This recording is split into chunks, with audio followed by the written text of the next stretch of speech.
The American public school system makes several assumptions about kids. We assume that you have two parents, that you get 3 meals a day, that you sleep well at night, and that you're safe. For kids in poverty, none of those things are true. Maybe one, if they're lucky. So we're going to start today off with mindfulness from Ms. Henry. I am kind.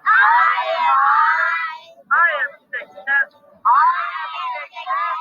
As a result, we have kids walking through our doors every day. I am creative.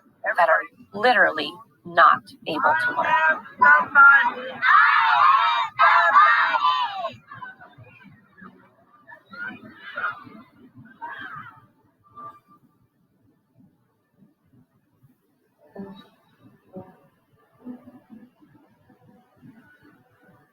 In the morning, I pick about 15 to 20 kids up from their homes, transport them to school. In some cases, if it's not as supplying transportation to them, these kids may not even go to school. Melon, are you going to school today? When I was in high school, I was bused. It was probably an hour and a half in the morning, probably 2 hours in the afternoon. You want to go with her? Or are you going to get in the van? My mother wanted a better education for us, get us away from violence. Hi. Come on now. The second I open my eyes is very annoying. I'm like, oh my God, I have to be a leader. I have to do all of this.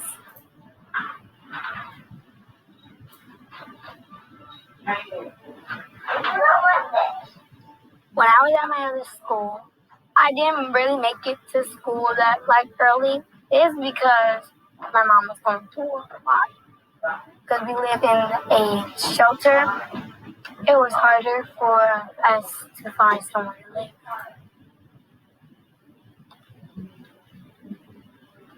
Puppies. You know, nothing changes if there's no interfering factor. Kids' zip code will determine their trajectory.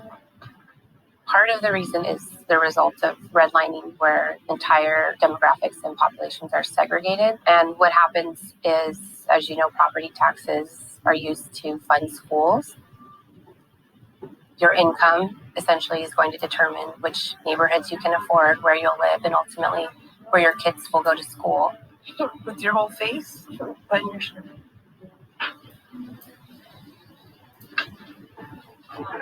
Everything else becomes a mirror to that achievement, college attainment, prison, unfortunately, and it's perpetuated by segregating historically underprivileged minorities.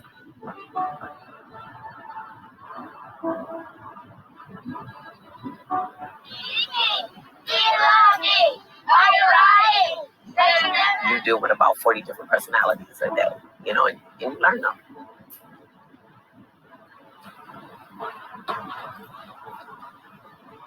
Cleveland, you don't sit right there. Find a seat, son. Thank you. You know, and it's not that it's a bad thing or anything negative, you know, toward the parents, but transportation sometimes is a big deal. It's a hard deal. Like, if I have to take the bus and get you to school by 8 o'clock and I got to be at work by 8:30, sometimes parents pick and choose, you know, between that. Like, I got to be at work so I can even take care of you. So, you know, it's a struggle.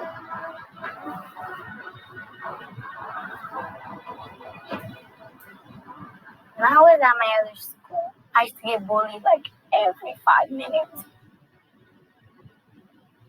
They just used to say hurtful things about me and my family. Value, character, responsibility, equality.